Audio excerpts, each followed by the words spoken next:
This exercise is called hamstring progression. There's 3 parts to it. You can use a partner, like Brian's going to use me to help him get the stretch, or we could actually do this in a doorway, where my part will be played by the door jamb on the side. Okay? The first part of it is Brian's going to keep his down leg nice and straight with his knee straight, his toe up and neutral. He's not going to let it roll to the outside. He's going to keep it straight. He's also going to keep his ankle in a nice neutral position as well too. He's going to straighten out his left leg and bring it up and put it right in the front of my left thigh. He's going to keep his knee straight. I'm going to walk into this, or if I was the door jamb, Brian would scoot into it until he felt a good stretch, a moderate stretch behind his left leg. Positioning wise, I want Brian to put his arms out to his side. He's going to put his palms up, and he's going to try to keep his head flat and stable against the mat the whole time. Okay? Now, as Brian's giving me some feedback, I'm going to work into this stretch a little bit more. And Brian, can you feel that stretch? Okay, so Brian can feel that stretch. I'm checking to make sure his knee's straight on both sides and his toes are nice and neutral. They're not flowing out to the outside with it. And we'd hold this part of the exercise for about 30 to 60 seconds. And we could hold it longer for someone who's got a really tight side and let it relax. A modification of what you can do in this position is called the contract relax.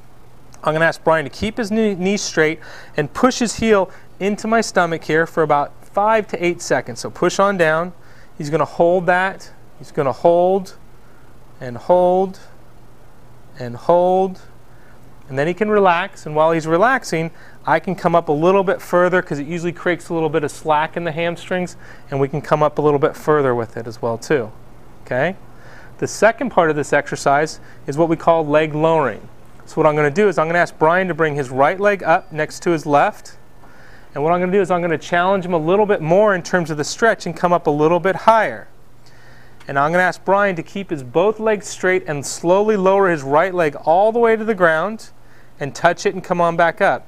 At first, Brian might not be able to do that, so he can just work his way down with repetition after repetition and try to work his leg all the way down to the ground. Okay? I'm going to ask Brian to make sure he keeps a little bit of tightness in his tummy to keep his back flat as he's going up and down. Good, Brian. And we'll usually do about 10 to 15 of these repetitions as well too, or work up to that. The third part of the exercise is actually called scissor kicks. So we're going to back up quite a bit actually and kind of give him some slack there. What we're going to do with scissor kicks is as he lowers his left leg down to the ground now, he's going to as he lowers his right leg to the ground, he's going to raise his left leg off of me like a pair of scissors opening. I'm going to tell Brian to make sure he keeps his back flat and tighten his tummy up a little bit. Make sure he keeps his head flat on the ground. And as he goes down here, we're going to have him lift up here. So go ahead and try a couple, Brian. So right leg down, left leg up, and then come on back to the starting position. Good. Let's try that again. Right leg down, left leg up. Good. Come on back down. Again, 2 more for me, Brian. Right leg down, left leg up. And we'll typically have patients do about 10 to 15 repetitions and then relax on down. Okay? And you have to work up to that because it's kind of tough, but again, 10 to 15 repetitions with that particular portion of the exercise.